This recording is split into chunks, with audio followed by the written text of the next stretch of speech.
Welcome to the Teacher Thoughts Podcast. I'm your host, Abby Hernandez. Teacher thoughts can be groundbreaking. Teacher thoughts can be tiring. And the good news is, teacher thoughts can be changed. I don't claim to be a mental health expert. I'm just an educator, and I'll be using this space to synthesize what I have learned from my self-help research in a way that will help you.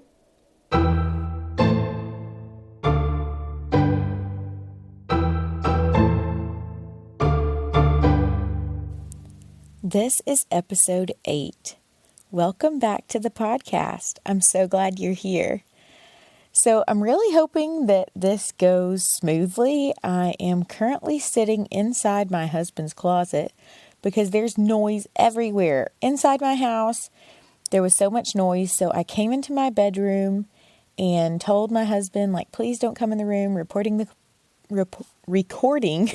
podcast.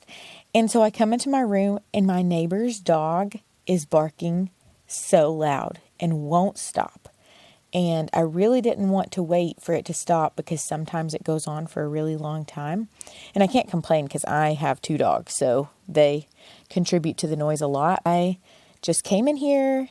I'm going to do this thing. I have all the things I want to say ready to go, but just needed a quiet spot. So if you hear any background noise, hopefully you don't, that is life.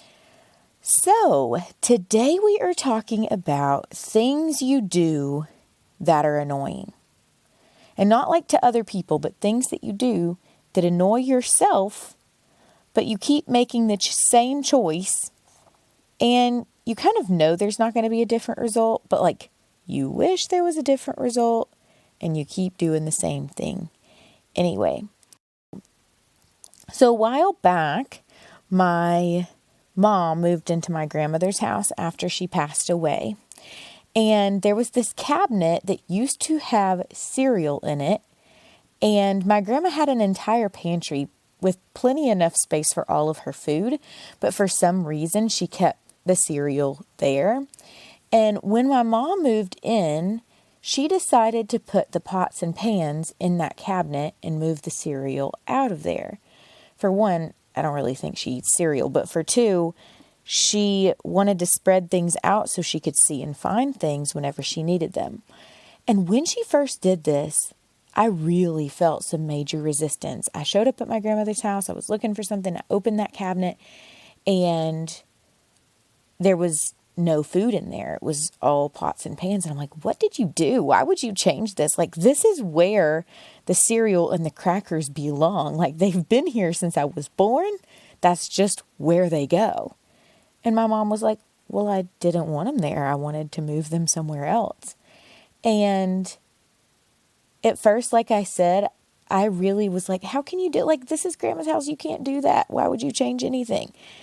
But then when I got to my house, I started looking around my kitchen and realizing that lots of things were in places that didn't make sense. And particularly with the pots and pans, I had them all kind of stacked in my biggest cabinet.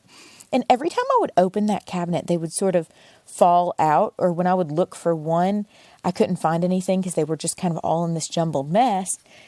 And so I came home and I started thinking of how I could reorganize that one small area. And it occurred to me that I have so many drawers in my kitchen as well. And I took the flat, frying pans and put them in one drawer. And then the saucepans and put them in another drawer. And only left the big, Dutch oven pans in that big cabinet. And every single time I go to cook in my kitchen, it is so much more of a peaceful experience because I don't have all of this drama over, oh my gosh, these pots and pans are falling everywhere. This is so annoying. But for the first 2 or 3 years that I lived in this house, and probably everywhere else I lived before then, all the pots and pans went in one spot. It was how I always did it. It always annoyed me. But in my mind, it was just set in stone. This is the way you do things, and it couldn't change.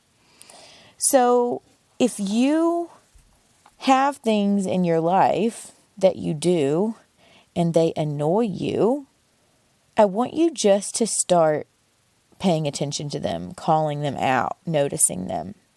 I also had an issue with the remote control. So I don't know if you're like me, but if you are, the remote control is never where I think I left it, and it's always somewhere. So the remote control is usually in another room that doesn't make sense or stuck in the couch cushions. And every time I would go to turn on the TV for my kids, I could never find the remote control. So once my mother-in-law started staying home with the kids, when I went back to work, she just started hiding the remote control somewhere the kids couldn't reach it. And every time she would finish turning it on, she would put it back in this same little corner on the top back of the couch. Wow, that's like way too much information. But anyway, she would put the remote in the same spot. And now I never have to look for the remote, like at all. It's just there. It's a system. It works. I'm not annoyed upside down looking for the remote control because she was sick of being annoyed too and just decided to make a change that would work better for her.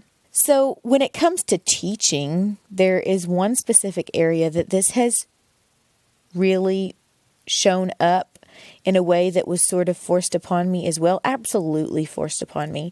When I joined this new team, my teammate planned on Tuesdays. And that idea for me as a reactive person was totally foreign. I'm like, how can you possibly plan on a Tuesday when you're busy doing all of the other things that we have to do? I was planning on like Saturday and Sunday evening and then going and showing up to work on Monday and trying to make copies.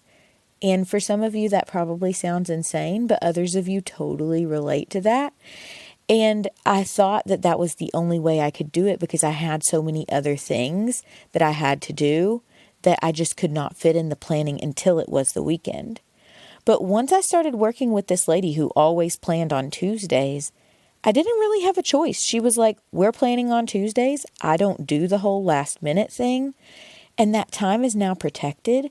And so it transformed the way that I plan and the feelings of like I'm super rushed or last minute, at least in that aspect, right? It's not like I'm about to teach a lesson and I have to go and make copies for it. Everything is done by Friday for sure because we finished the plans Tuesday or Wednesday. So we have time for prep and everything.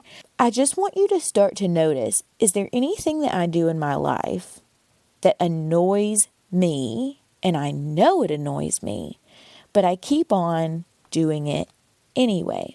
Something might not come immediately to your mind, but as you go through your day over the next week or so, just start to pay attention.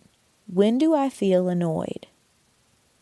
What am I doing right before I feel annoyed? And what thoughts am I having about that thing that brings on the annoyance? So before I got on to record this, I called my mom real quick and I was like, am I too far off? Is this something that people will relate to at all?